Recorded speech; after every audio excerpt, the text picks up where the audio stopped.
Welcome to another episode of the Vegan Pulse. I am your host, Nancy Arenas. Today, my guest is Sabrina Aird. She is an activist, advocate, and raw vegan chef. Sabrina advocates for equity, inclusion, and opportunity. She works to offer others guidance, support, and inspiration about how to embrace cultural, religious, and ethnic diversity as fundamental values. Sabrina is dedicated to developing herself and motivating others to do the same. Stick around. I want to introduce her to you. Hi, Sabrina. How are you? I'm well. Thank you, Nancy. How are things in Florida? Tell us where you are in Florida. I'm in the north of Florida, the good part. Although everybody thinks Miami is the center of Florida. I'm here because it's cool, and I love the cool weather with our fabulous winters. So I used to live in Florida, so I understand that. But now I'm in the land of enchantment, and I kind of like that too. So yeah, I'm starting to get into that desert area myself. I took a trip to Arizona recently, so I had never been there before. It's beautiful where you are. Awesome. Now, what I like to share with the audience is, to begin with, your journey into veganism. Can you talk to us about that? It's so funny. My oldest daughter, Sasha, and I were watching TV one night in New York, in Brooklyn. And we saw a documentary about a chicken farmer who had given up his chicken farming business, and he was exposing, the atrocities that he himself had committed within the industry, the farming industry, the chicken farming industry.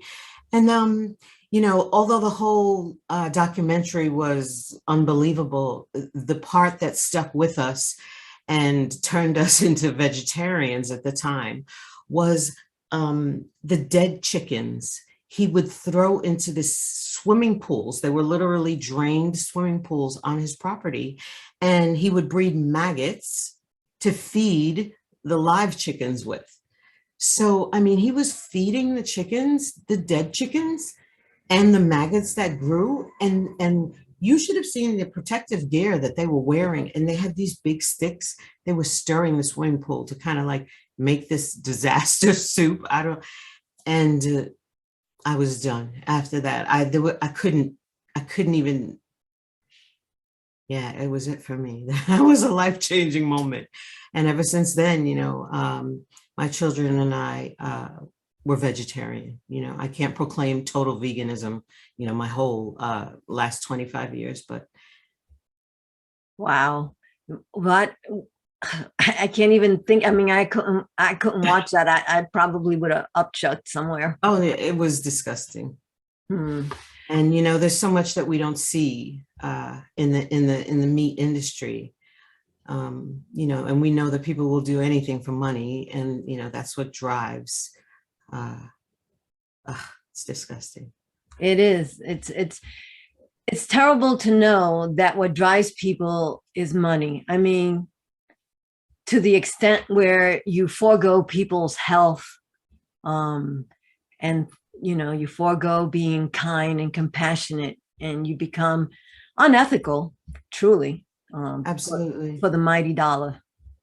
For the mighty dollar. And the funny thing, every time I see a documentary, because this gentleman is certainly not the only one, I've seen other farmers do documentaries, mass production type farming situations. And, they never eat, they never give their family what they're farming. Somehow they always say that. And so there's an awareness there, they know what they're doing. They know that it's unethical, just. I know. And for me, veganism is not just about, what you're eating, but for me, it's a social justice movement, because its impact is on minorities, it's on the animals, it's on health, it's on the planet. There are so many things that is touched by the animal agriculture in a negative way that we need to open up our eyes and we need to spread this message so that people can understand what's happening and, take away the blinders that have been put on them by society and family, even though maybe not meaning to, because that's the way it's always been. I hate that phrase. So it's time for us to step forward, and those who are vegan, to promote this message for all those things, for the planet, the earth, the animals, and for social justice, because these slaughter places are usually placed in places where there are minorities. Oh, yeah. They would never put that in Beverly Hills. Absolutely not. And, the thing about it is that the farming situation and the entire chain of operations from the very beginning of whatever that farming situation is through to the end, becoming a vegan does more to impact climate change than anything else, any other contribution that a single individual person could make. So what does that mean? Does that mean that someone that's an activist and is going out, spending all their time doing, okay, well, he's obviously not the norm, but for every American in our country, if they wanted to make a contribution towards climate change, becoming a vegan takes out so much of that, that agricultural process that harms the animals and from the beginning of the process into the end when they're slaughtered. And then the frozen meat, this is a consideration. The frozen meat, it's what I always tell my clients, even my children, everyone. Think about when that animal was actually slaughtered. That meat is sitting frozen in the grocery store or in your freezer, and the expiration date of that animal compared to the time when you're eating it, it's like, it's old meat, it's old flesh, it's old blood. It's just a little disgusting. And I don't know, I guess that talking about it, we have to speak bluntly about this so that people will actually, pay attention to what they're eating, or even when they're eating it, just to be aware that they're eating it. I always advise my clients, like, we can't talk too much about what we need to take out of your diet. Let's talk about what we need to just put into your diet, right? Eventually, if you keep putting the good stuff, right, the vegetables, the fruits into your diet more and more, as much as you can, it will win the fight, good over bad. And then you'll start feeling better. So then you'll make a conscious decision, and then you'll start thinking to yourself, oh, I saw that documentary, about the chicken farming, and you'll make smarter decisions, because now not only is your head on the right path, but, you're feeling better because you've been making better choices and you've been adding more good stuff. So now more fruits, more vegetables, better digestion, better absorption, better elimination, less bloating, just all around happier, especially, for us women who always want the flat tummies and don't want the bloating. And we've got so much else going on in there, we need all the room that we can possibly get. So it's such a cycle. And, the break in the cycle comes with the vegan. And I don't really see any other way to break that horrible cycle of, the way we treat animals as if they're not sentient beings, Exactly. And when in talking to you before this interview, you had a similar path than I did. We're both from Brooklyn. We moved to Florida. Yeah. You moved to two parts of Florida, and I extended my travel to New Mexico. But when you did go to Florida and you learned about where you were at, I think your first step was Tampa. You had a restaurant there. Tell us about that. You were an yeah, we were innovators. Grassroot was the name of the restaurant, Grassroot Organic Restaurant. And when I first moved to Tampa, there were 4,500 restaurants in the Bay Area, Tampa, Clearwater, St. Petersburg, and not one vegan restaurant. And I was just so taken aback. And, I'm from New York, so obviously I saw a business opportunity, and I was like, this is a niche. not only will I need this restaurant so that I can feed myself, like it was initially a totally selfish, my God, I have to open a restaurant just so that I can eat the food that I want to eat. And so we did. And, we catered at a farmer's market in Hyde Park Village, which is a, kind of an exclusive area in Tampa. And we did that for 8 months before we opened. So by the time we opened, every weekend, people had been eating our food. They were ready, like they were lined up at the door, and we had so much community support. It was unbelievable, because coming from New York, nobody really cares. No one's helping you open your restaurant or anything like that in New York. If anything, you're going through so much extra, things and obstacles just to get it done in that type of a city. But we had people that laid sheetrock, electricians, architects, just donating their time because they so wanted this restaurant to open. I mean, it was like a prayer. We were coming up with obstacles, and then we're like, oh my God, what are we going to do? We were running out of money and had never really done any of this before. And then we were like, an architect, what do we need an architect for? We came from the building department, and they were like, you have to have plans. You can't just start knocking down walls yourself. And then an architect walked in, this beautiful angel named Carmen. And she was like, whatever you need, no charge. I just can't wait till you open.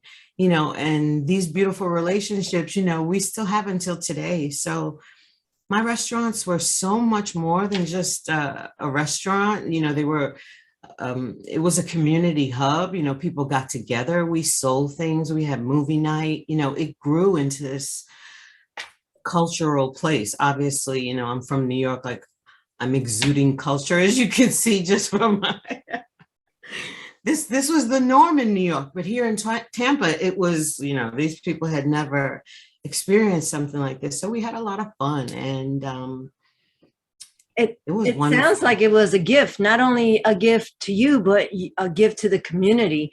And Total. It is so wonderful, like you said, that these people offer their services because they so wanted to have this offering of vegan food.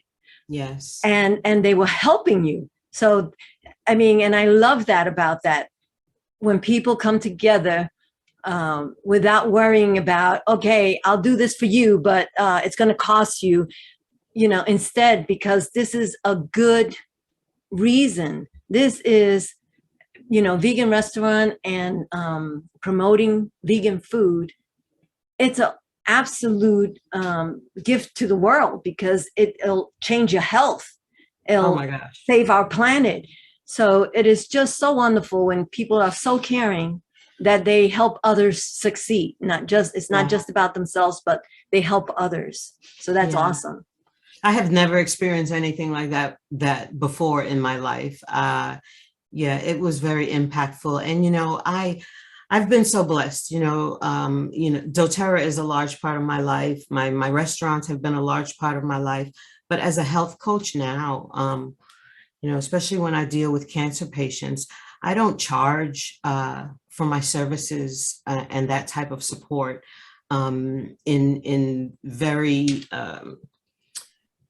the whole time that I had my restaurants or anything, because I wanted to give back.